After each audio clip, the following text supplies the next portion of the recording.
Hello everyone, we're going to spend a couple minutes going over how to complete the Desiree's Baby analysis assignment for our short story unit. So the first thing you're going to do is look at the 7 prompt options that are available to you and choose 3 that you would like to complete in the boxes below, and I'm actually going to show you that template here in just a moment. So make sure that you also include the number of the prompt that you're choosing to complete in each of the boxes along with your response. And once you are finished, you can submit to the assignment tool in the OHS. So let's go ahead and look at the various prompt options that you have available to you. So first, you can write a diary entry from Desiree's point of view, describing the events in the story and her reaction to them. So make sure that this is at least 6 to 8 sentences long. So your second option is that you are the director of a movie based upon the short story. So who do you cast to play the role of Desiree? Make sure that you explain who and why using examples from our text in 4 to 6 sentences. I also want you to include an image of this person in your box as well. Make sure that you save where you find this image, because you do want to make sure that you cite this as well, just to make sure that you're not plagiarizing since it's not your original picture. Prompt number 3, it is Desiree's birthday and you are tasked with getting her a gift. However, this gift cannot be anything concrete or tangible. It can't be money, it can't be a car, a new outfit, nothing that you could purchase or make. It has to be something abstract or intangible. So what would be the ideal gift for Desiree? Go ahead and explain what your gift is and why you choose this gift in 4 to 6 sentences. And again, make sure that it's not a tangible, concrete item. It's not something that you can physically touch, make, or purchase. So the fourth prompt is that it's a sad day. Desiree is dead and gone, but she's certainly not forgotten. So describe the kind of funeral service that she has. What is the most fitting way to memorialize her life? And then what sort of epitaph or inscription caption do you feel would be carved into her tombstone? This is a 4 to 6 sentence prompt as well. So your fifth option is that you can choose 3 songs that you would like to be a soundtrack for the story.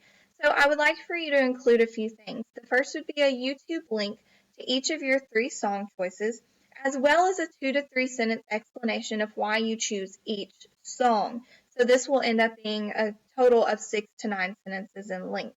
So also, don't forget this part. I would also like for you to include during which part of the story you would play each song in the background. So this is very similar to if you're watching a movie and you have these different songs that play in different sections of the movie to help create a certain mood. So go ahead and choose the songs, provide the YouTube link, and tell me why you would choose those and when you would play each song within the story. So the 6th prompt is to write a letter to one of the characters in the story. And it doesn't have to be Desiree, but completely feel free to choose her if you would like to. And then go ahead and react to the events in the story and tell me how you relate to this particular character. Make sure that you ask this character at least 2 questions, and your letter should be no shorter than 6 to 8 sentences. And your final prompt that you can choose for this assignment is to choose 3 images that best represent your interpretation of the events within the story. So under each image, include a 2 to 3 sentence explanation of why you choose that particular image and what particular event, character, or theme the image relates to in this story. And like the other prompt that I noted, the one where you can cast a character, I would also like for you to include the link or citation to the image, just to ensure that you are not plagiarizing. We're going to practice this because you're going to see an upcoming unit over writing where you're going to have to do research and cite these different sources. So it's just good practice. So here is the template that I promised you. You will see that you have 3 boxes to include your 3 different responses for a total of 3 complete paragraphs. So make sure that you're including that prompt number, the prompt question, and your thorough response using textual evidence in order to support your claim, because that's really going to demonstrate your thorough understanding of our text. Which leads us to the rubric for this assignment. So I'm going to be looking to see that you address all aspects and instructions of the prompt. So make sure that you read that carefully. You're answering every question. You have the correct prompt length. So that is the first area on which I will grade. The second area is that you demonstrate a thorough understanding of the story based upon your response to the prompt. So this is where I would like to see those examples of textual evidence come into play. Make sure that you are providing specific examples or direct quotes. So that is something that's going to help you earn full points on this portion of the rubric. So the next is that you demonstrate critical analysis skills and thoughtfulness on the response to the prompt. So I want to see that you have the ability to go a little above and beyond in order to think deeply about each response. And I'm going to show you an example that's going to help you kind of shed light on this rubric and understand it a little bit better. And then finally, your basics, that you have no grammatical errors and that the overall assessment of submission is key. So all of these different things come into play: your capitalization, your spelling, punctuation. So make sure that you're just proofreading to have your best submission possible.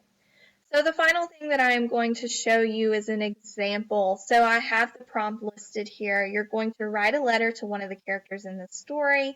It doesn't have to be Desiree, but it can be, where you react to the events in the story that relate to this particular character. So be sure to ask this character at least 2 questions, and your letter should be no shorter than 6 to 8 sentences.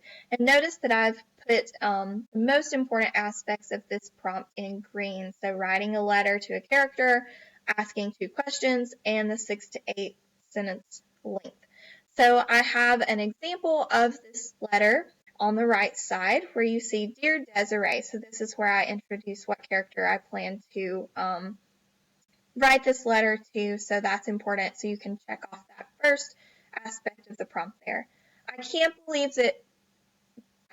believe all that has happened. I am so sorry for all you are going through. It seemed like you had such a happy marriage, and that Armand was really changing for the better. He had so much love for you and your baby. That baby was his pride and joy. It baffles me that he would let anything change that. I'm sorry to see you go. I never thought Armand could be so cold. Did you hear what happened after you left? There was a great bonfire at Labrie. I heard that what kept the fire going were many of your belongings: letters, gowns, bonnets, gloves, and even a cradle. I can't believe that, Armand.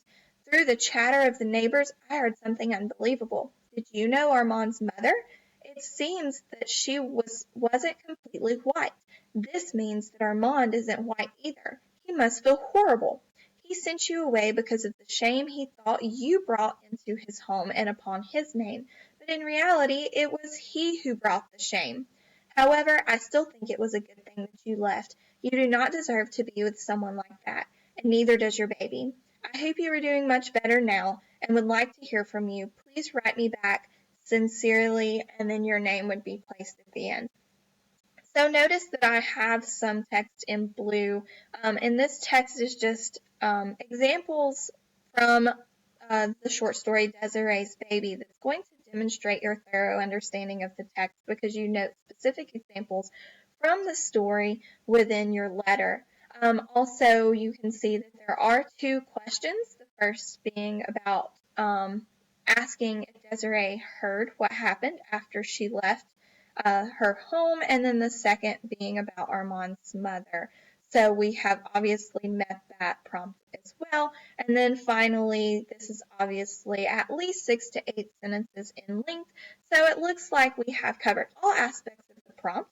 We have provided that textual evidence to demonstrate a thorough understanding of the story, and then finally the critical analysis. And I really believe that based upon this person's reaction to the events in the story, that this is a good demonstration of that as well. And then, of course, no grammatical errors, no spelling, capitalization, or punctuation errors as well make for a great response. So now that would be 1 response. So this student would only have to complete 2 more for a complete project. So I hope that this has helped you clarify a little bit more how to complete this project. As always, feel free to email me with further questions, and good luck on this assignment.